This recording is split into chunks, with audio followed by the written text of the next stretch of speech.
Good morning and welcome back to Bold Faith Bible. I will be heading to Kenya today, but these Bible studies will continue while I'm gone. Every weekday we'll continue our study through the book of Acts.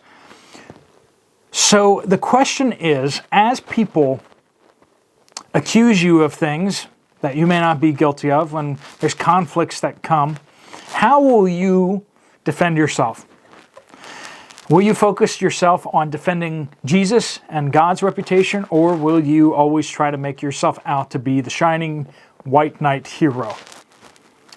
We're going to see how Paul defends against a whole bunch of accusations that are basically baseless. They don't really mean anything. They don't really actually have any standing. We're going to be picking up in Acts chapter 24, starting in verse 10. But let's learn from his example of how to defend ourselves from unjust accusations, but to do so in a humble and Christ-like way. Let's pray. Lord God, we pray that you would guide us in this Bible study, that you teach us your word, teach us how to live in a way that is pleasing to you. Lord, we pray that you would forgive us our sins, forgive us our trespasses, just as we forgive those who trespass against us. Lord, we lift up our sins and our failings to you now in this time of confession.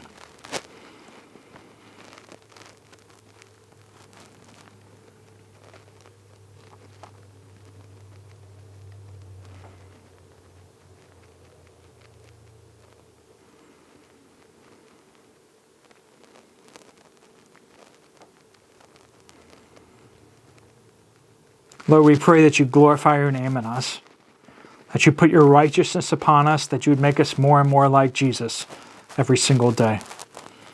We claim this promise that all those who believe in the name of Jesus will be saved.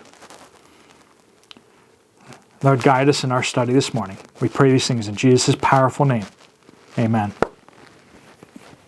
We are picking up in Acts chapter 24, starting in verse 10. Paul has been taken from Jerusalem under Roman guard. He has been taken to Caesarea, which is like the political capital.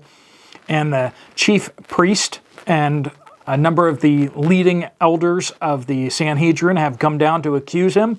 They've just laid out their charges against him, which is basically, we don't like this guy and he tried to desecrate the temple. He didn't actually desecrate the temple, but he tried to.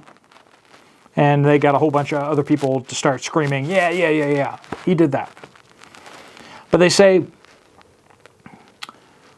in verse 6, by examining him yourself, you will be able to discern the truth about these charges we are bringing against him. They don't really actually have any charges other than, we don't like the guy. He's stirring up things. He's a plague. That'd be a great thing on your on the accusation form, you know. What's his charge? What have you been arrested for? I'm a plague, apparently. It's a personal insult, not an actual charge. Verse 10. Let's hear how Paul responds.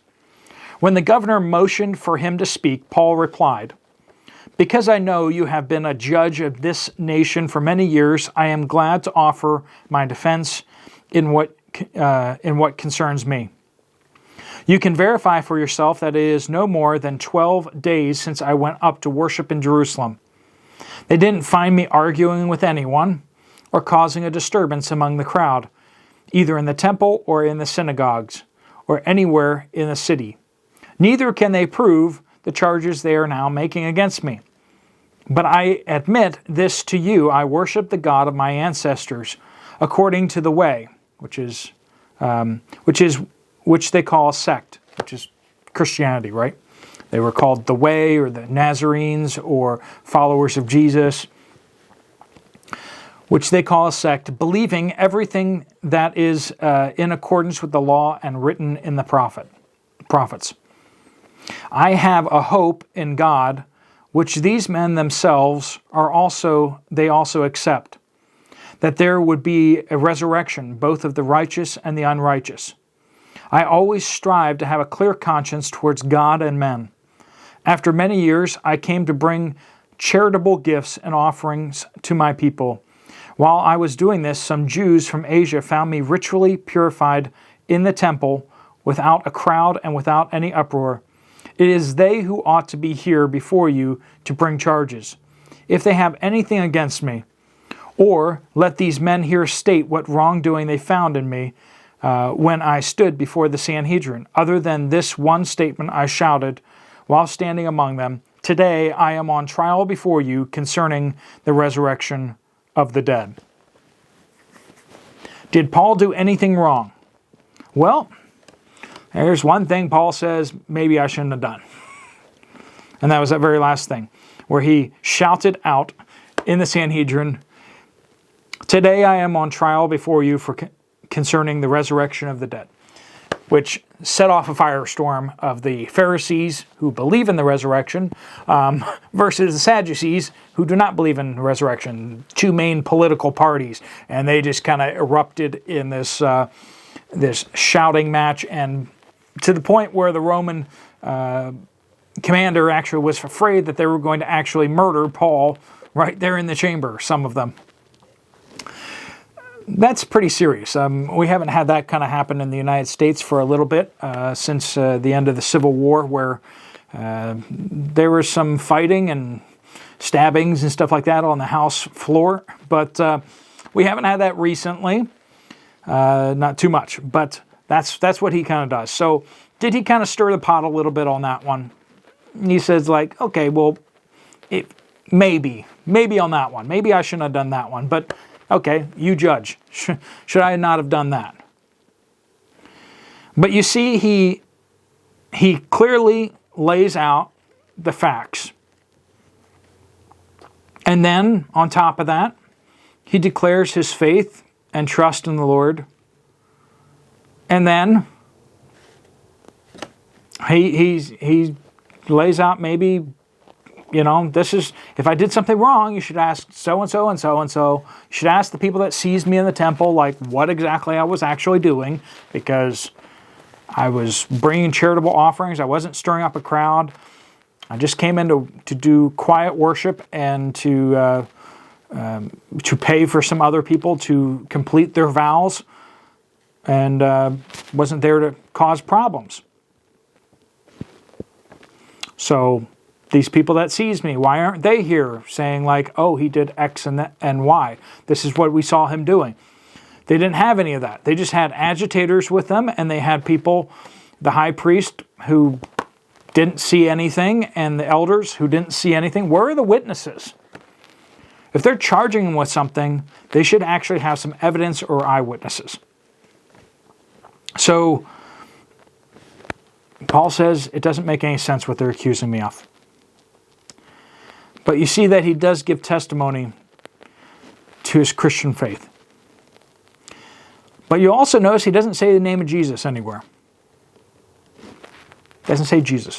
He talks about the way, talks about the hope of resurrection, that he follows the true law, he follows God.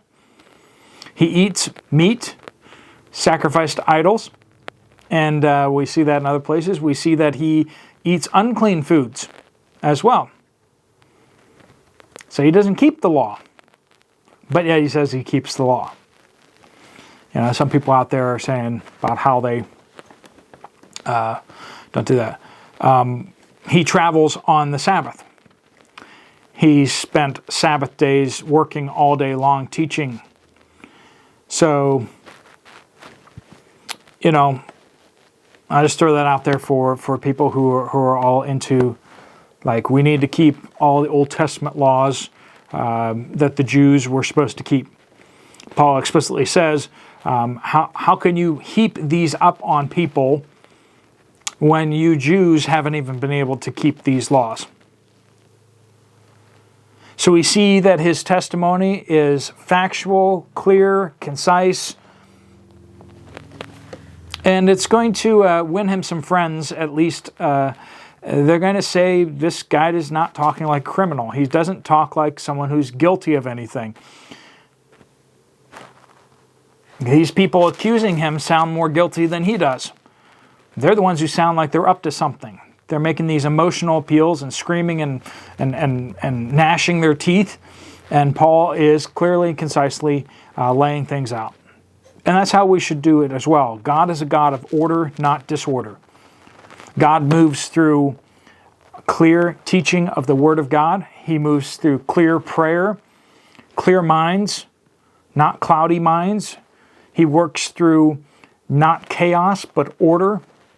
He has given us how to structure and order congregations, assemblies of believers, principles and procedures of how to do things, orders of worship, how to baptize, how to have communion. We see all these things are to be done in an orderly fashion. And yet we see so many people out there trying to be chaotic. And they think that they are spiritual because they're being chaotic.